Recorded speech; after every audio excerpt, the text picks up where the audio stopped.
Hi, everyone. Today, I want to talk about a moment in Rebecca Skloot's book, The Immortal Life of Henrietta Lacks, and a lot of things that really made me stop and think. It's a scene where Henrietta's on the operating table and her feet are in stirrups, and Dr. Wharton Jr. is preparing to treat her tumor. But before he did that, he did something else. On page 33, Skloot writes, with Henrietta unconscious on the operating table, in the center of the room, her feet in stirrups, the surgeon on duty, Dr. Wharton Jr., sat on a stool between her legs. He peered inside Henrietta, dilated her cervix, and prepared to treat her tumor. But first, though no one had told Henrietta that Talinde was collecting samples or asked if she wanted to be a donor, Wharton picked up a sharp knife and shaved two dime-sized pieces of tissue from Henrietta's cervix, one from her tumor and one from healthy cervical tissue nearby. Then he placed the samples in a glass dish. Okay, so this passage alone shows Henrietta had zero agency in the process, no autonomy. The tissue that they took from her, that they removed from her, was purely taken for research. And notice this part.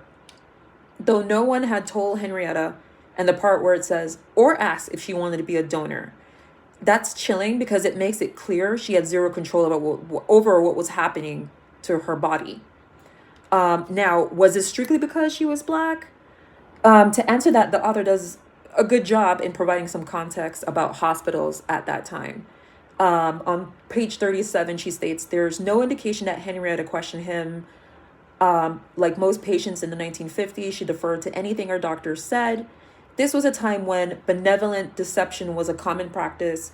Doctors often withheld the most fundamental information from their patients, sometimes not giving them any diagnosis at all. They believed it was best not to confuse or upset patients with frightening terms they might not understand, like cancer. Doctors knew best, and most patients didn't question that, especially black patients in public wards. This was 1951 in Baltimore. Segregation was law, and it was understood that black people didn't question white people's professional judgment. Okay, so this shows that race definitely shaped the environment Henrietta was in, but it wasn't the only factor. Many patients, not just black patients, were basically routinely kept in the dark due to benevolent deception, as mentioned in Skloot's account in the book. A standard medical, which was basically a standard medical practice that was done. So race intersected with other vulnerabilities. As the author notes on page 37, many black patients were just glad to be getting treatment since discrimination in hospitals was widespread. This is sad. So Henrietta, as a poor black woman, was part of a group that often received care later on. If you continue reading the book, you'll see how horrible this gets. Um, with less power to question medical authority, of course, because she was black. Would I say this was a racial thing? Most of it had to do with it. Additional systemic factors were highlighted on page 37 in another quote that I found.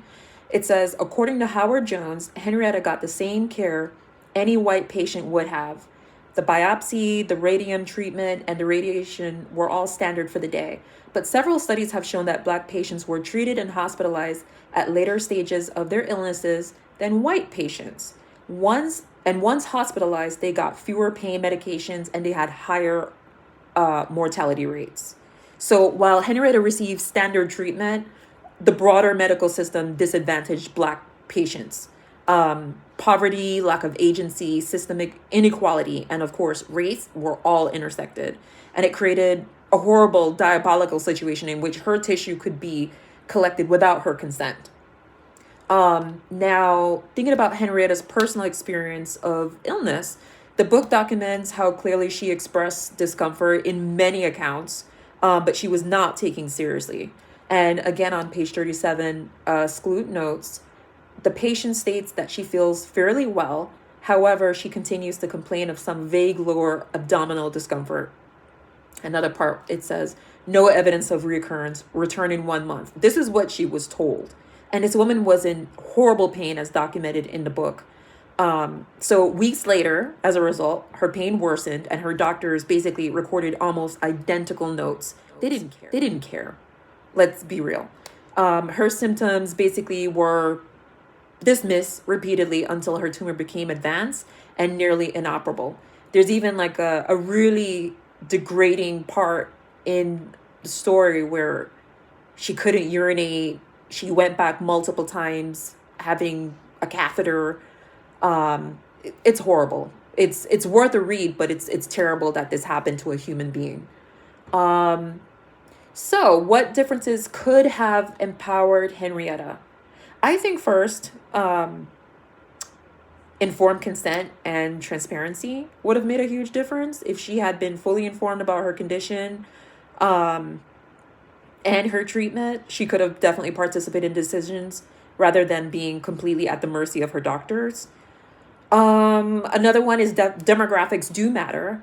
The author does another good job. She notes wealthier white patients often had more say in their treatment and could refuse experimental procedures.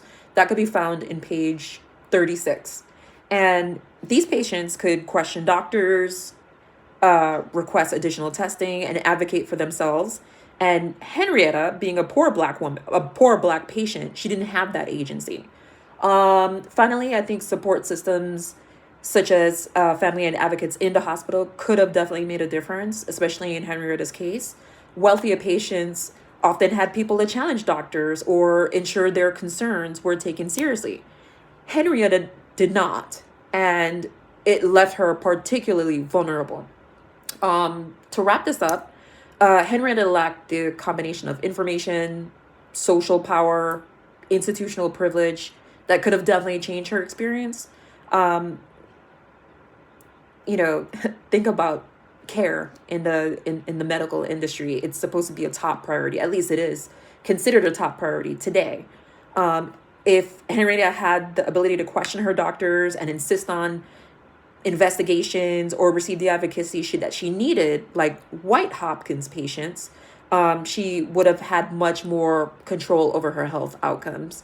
And the book makes it clear that her vulnerability was definitely compounded by a race class system and medical hierarchy, all of which shaped how her pain was perceived and acted upon. It wasn't solely about race, but race did definitely intersect with these other vulnerabilities, creating a situation where her autonomy could be completely ignored. Thank you. That was it.